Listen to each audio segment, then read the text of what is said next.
जिस पूरे जीवन में एक बार यदि मन समाहित होकर प्रभु में लग गया, एक बार आंसू आ गए और सामने रूप झलक रहा है, शांत इंद्रिय मन, ये स्वाद आपको फिर जिंदगी में नहीं भटकने देगा। सातरत सातरत सा लोकांत।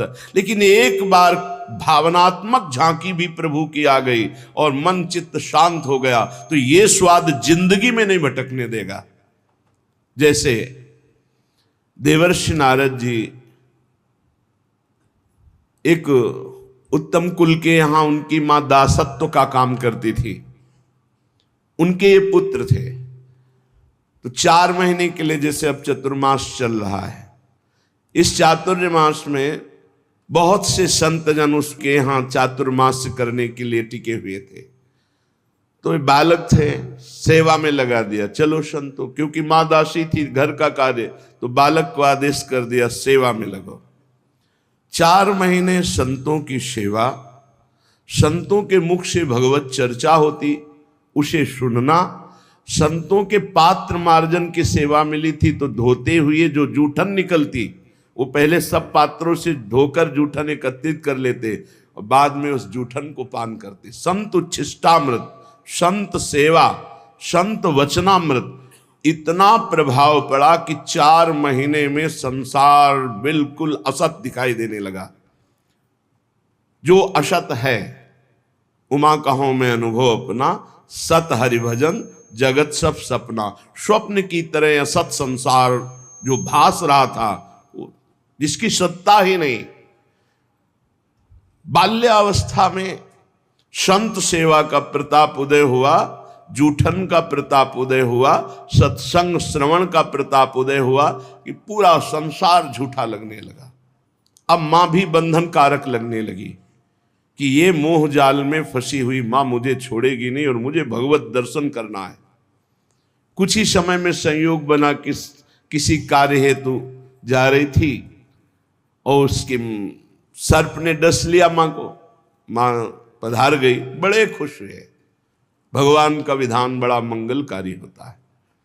चल पड़े, बहुत एकांत जंगल में सुंदर सरोवर देखा, पीपल का बड़ा वृक्ष देखा, मीठा जलपान किया, स्नान किया और बैठ गए। और जैसा संतों के मुख से भगवान की रूप माधुरी सुनी थी, ध्यान करने लगे। अचानक ध्यान लग गया, कुछ क्षण भगवान की रूप माधुरी में ध्यानस्थ, अब तो अश्रु प्रवाह, आनंद में डूब ही रहे थे कि भगवान अंतर ध्यान हो गए। ये ध्यान का विषय जो हमने कहा, 5 मिनट भी यदि कभी भावनात्मक झांकी में आप का इंद्रिय मन शांत होकर लग जाए तो जिंदगी में नहीं छोड़ सकते आप कभी भगवान का स्मरण, जिंदगी में चाहे भी तो नहीं छोड़ पाएंगे। अब जे ही ध्यान टूटा तो विकल हो गए देवर्षि नारद जी। अपनी पूर्व जन्म की कथा भगवान श्री कृष्ण द्वैपायन वेद व्यास जी को सुना रहे। अब हा हरि, अब तो जैसे प्यासा व्याकुल घूमे ऐसे विकल हो गए। तब आकाशवाणी हुई, ऐ बालक, अधकचरे योगी को मेरा साक्षात दर्शन नहीं होता, अधकचरे योगी को मेरा साक्षात दर्शन नहीं होता। अब तुम ये जो अभी झांकी देखे थे, ये मैंने इसलिए दिखाया कि तुम्हारा मन आकृष्ट हो जाए। अब तुम इसी का चिंतन करो और नाम जप करते हुए मेरे पूर्ण प्राप्ति के लिए शरीर का निर्वाह करो, और जब शरीर छूटेगा तो तुम साक्षात मेरा दर्शन पाओगे, और फिर इसके बाद जब तुम चाहोगे तब मेरा दर्शन पाओगे। शरीर छूटने की बाट जो होने लगे नाम जप करते हुए, शरीर छूटा, भगवत देवर्षि नारद जी के रूप में वही अवतरित हुए। जब नारायण को पुकारते तो सामने भगवान नारायण। अरे मानसिक भगवान की झांकी एक बार आ जाएगी तो नेत्र घूर्णित हो जाएंगे, चित्त वृत्ति सदा सदा के लिए चित्त चोर के चरणों में अर्पित हो जाएगी। चाह कर भी नहीं चर्चा छोड़ सकते, स्मरण छोड़ सकते, सेवा छोड़ नहीं, चाह कर भी नहीं छोड़ सकते। आप चाहो भी तो नहीं। गोपीजन कह रहे हैं, अच्छा भोरे तू लौटकर फिर मेरे चरणों में पड़ रहा है, कुछ कहना चाहता है। हाँ, क्या कहना चाहता? नहीं, रहने दे तू। जैसे तू चाटुकारिता करता है ऐसे तेरे स्वामी करते हैं, तू ऐसा ही है। चलो उनको जब मेरे बिना समय कट जाता है तो आज से मैं भी उनकी चर्चा नहीं करूंगी, याद नहीं।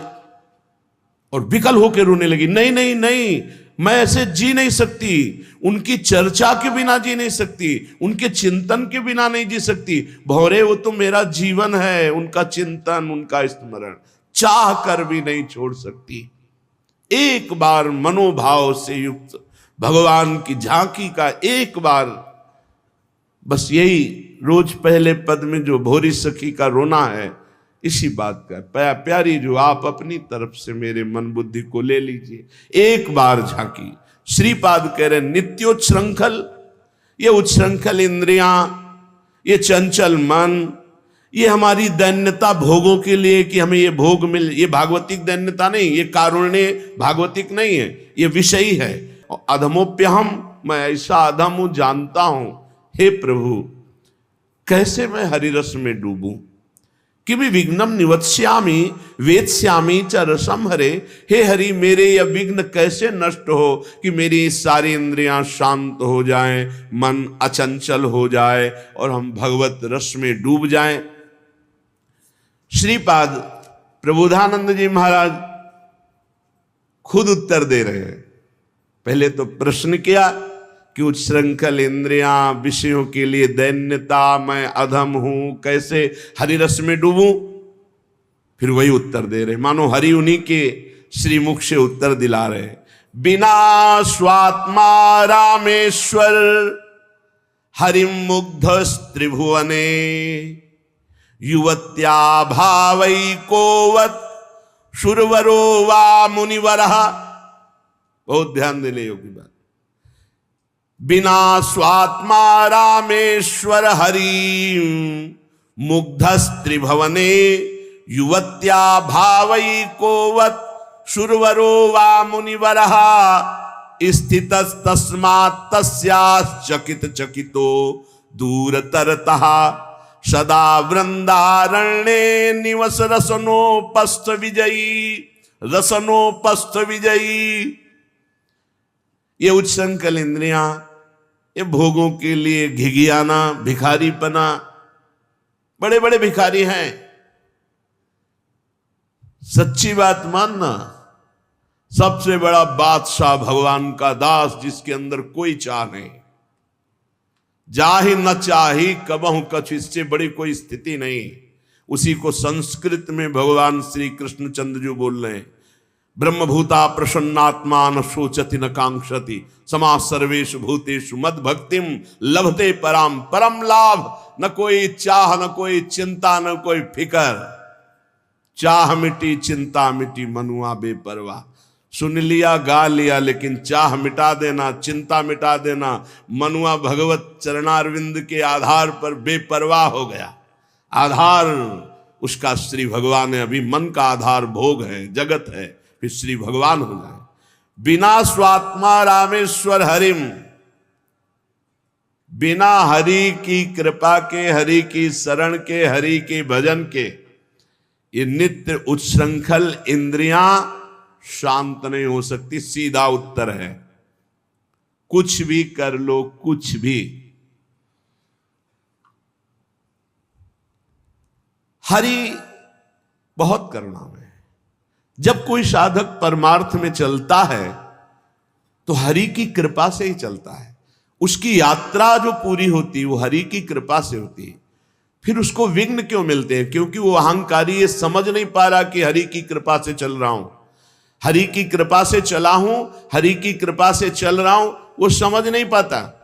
उसके अंदर एक अहम रहता है, मैं साधना कर रहा हूं, मैं बहुत साधन, फिर उसका प्रश्न हो जाता है और उस प्रश्न में वो हार जाता है। जब तक सिद्धावस्था ना आ जाए, विषयों पर विजय प्राप्त ना हो जाए, तब तक साधक को व्यवहार स्वीकार नहीं करना चाहिए। अभी 2-3 दिन के ही सत्संग में पीछे देखिए, चर्चा हुई थी कि ये 4 बातें हों तो दूसरों का कल्याण कर सकता है, उपदेश देने का अधिकार है। पहले शास्त्रीय सिद्धांतों का पूर्ण ज्ञान, दूसरा शास्त्रीय सिद्धांतों का पूर्ण चल करके अनुभव, जो तुम बोल रहे हो उस पर तुम, तीसरा सिद्धावस्था, काम क्रोध लोभ मोह मद मत्सर, इनका किसी भी तरह तुम्हारे ऊपर अधिकार ना हो चुका हो, और चौथा सम्मे भगवान का भाव, अब निकलो जगत मंगल के लिए, कहीं कुछ बाधा ही नहीं। जब बहुत प्रियता जन समुदाय से स्वीकार कर ली जाती है तो उनमें कुछ खास जन हो जाते हैं, और विवेकी वही है कि पूरा जीवन निकल जाए ना कोई खास ना खवास, सब खास कोई खास नहीं। हमारी केवल एक वृत्ति भगवदाकार, हमारे प्रभु, दूसरा कोई ये पर्सनल है, वहीं से पतन शुरू हो जाता है। श्री ठाकुर जी के सिवा, लाडली जी के सिवा हमारा कोई नहीं, मेरे तो गिरधर गोपाल दूसरो न कोई, और पूरे संसार से व्यवहार करे कहीं नहीं फंसेगा, और जहां दूसरो कोई मेरा खास वही मार देगा, वही गिरा देगा। पूरे जीवन का संतों का अनुभव होता है। पूज्यपाद श्री उड़िया बाबा जी महाराज के वचन, बृहस्पति के समान ज्ञानी और धर्मात्मा और उच्च पद में विराजमान हो तो भी विरक्त को एक जगह से कई दिन भोजन नहीं लेना चाहिए। बृहस्पति के समान 5 घरों से, या अचानक कोई भाई एक दिन दे दिया, वो भी निषेध है, पर आप ले एक दिन चला पा लिया, ठीक है, दोबारा 2-4 महीने बाद कभी, ऐसा निमंत्रण सिद्ध पुरुष पर कोई अंकुश नहीं है। ये साधक की बात है। क्योंकि पूज्य स्वामी श्री ओंकारानंद सरस्वती जी महाराज जब वयोवृद्ध हो गए तो एक गृहस्थ अपने घर ले गए और पिता की तरह उनका दुलार आजीवन, जो भी 2-4-6 वर्ष शरीर रहा, जो परिपक्व महाअवस्था को प्राप्त है, वो कोई सेवा करे कोई कुछ करे, उनमें कोई 95 वर्ष की अवस्था और ब्रह्माकार वृत्ति, तो धन्य है वो गृहस्थ जो उनकी से गंगा किनारे रहते थे, आखिरी में उठा लिया। कह रहे विना स्वात्मा रामेश्वरम हरिम मुग्धस त्रिभुवने, चैलेंज है, त्रिभुवने, त्रिभुवन में कोई ऐसा नहीं जिसको ये माया विघ्न ना डाल दे। एकमात्र भगवान श्री हरि की शरण में, भगवान के चरणारविंद का आश्रय लेकर नाम जप कर, विना स्वात्मा रामेश्वर हरिम मुग्धस त्रिभुवने, युवत्या भावैको वत्सुरवरो वा मुनिवर, चाहे देव श्रेष्ठ हो या मुनि श्रेष्ठ हो, मुनिवर युवत्या भावई, भगवान की मोहिनी माया जब मोहित करने के ठान ले तो चाहे सुरवरो देवताओं में श्रेष्ठ हो या मुनिवरो मुनियों में श्रेष्ठ हो, वो मोहित कर लेगी ही। बचाना है तो हरि ही बचा पाएंगे, दूसरा कोई नहीं बचा सकता। स्थितस तस्मात् तस्यास चकित चकितो दूरत रता। बड़ा आश्चर्य का विषय है कि जब पता है कि ये हमारे मार्ग में विघ्न है, हमें भगवान से विमुख, फिर चकित चकित, आश्चर्य है, आश्चर्य है, आश्चर्य, जानता हुआ भी वो विघ्न को ही अमृत स्वीकार कर रहा है।